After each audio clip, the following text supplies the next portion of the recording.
Bonjour Vincent de Monico, je suis journaliste pour Déplacement Pro. Ici en direct depuis le broadcast studio à la conférence GBTA Europe. Et je suis avec Katharina Navarro. Katharina, bonjour. Bonjour Vincent. Alors la première question que j'ai envie de te poser, c'est quels sont les principaux défis auxquels sont confrontés aujourd'hui les gestionnaires de voyage ?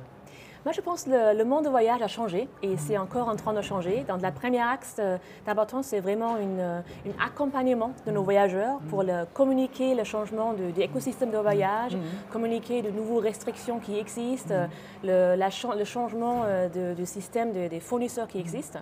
Et autre côté aussi, côté achat voyage, c'est vraiment faire un engagement avec tous nos fournisseurs, de comprendre c'est quoi les changements dans la capacité, dans les régulations qui existent, dans peut-être aussi la façon de négocier les prix pour s'assurer, dès que ça reprend de voyager, on est prête côté communication voyageur et côté système fournisseur. D'accord. Alors en France, le pass vaccinal est très développé. Est-ce qu'on peut voir ça comme une entrave ou comme un outil qui va soutenir la reprise du voyage ?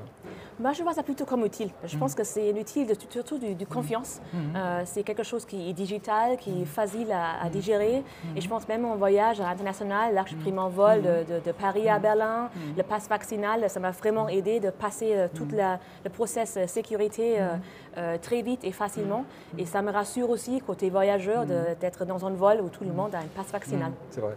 Alors, le métier de travel manager a évolué pendant ces 2 années. En quel sens ? Quelles sont les grandes évolutions qu'on aurait pu constater ? Tout à fait. Moi, je pense qu'on se focalise plus dans le centre du écosystème de toutes les fonctions centrales en entreprise. Donc, on a toujours travaillé avec les RH, le IT, la sécurité.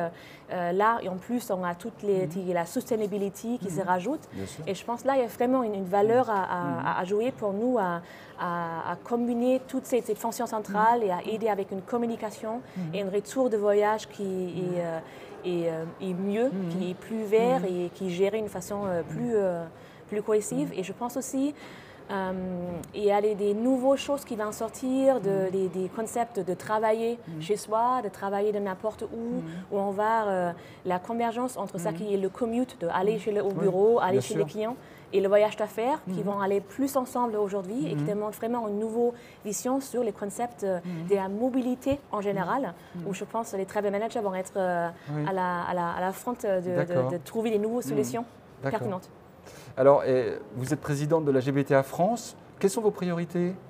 Ma priorité de toujours, c'est de ramener les gens ensemble, de ramener les gens, de créer un réseau, de donner une plateforme pour les gens d'échanger et tout l'écosystème de voyage d'affaires. Donc, d'un côté, les acheteurs, les travel managers, de l'autre côté, les fournisseurs, la technologie, et de vraiment se échanger, de s'acquérir le futur.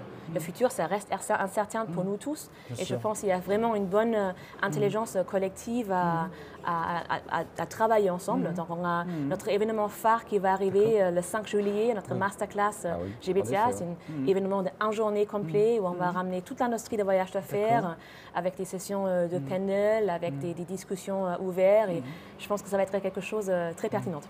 Merci Katharina. Vous étiez avec Vincent de Monico en live depuis le broadcast studio à la conférence Europe de la GBTA.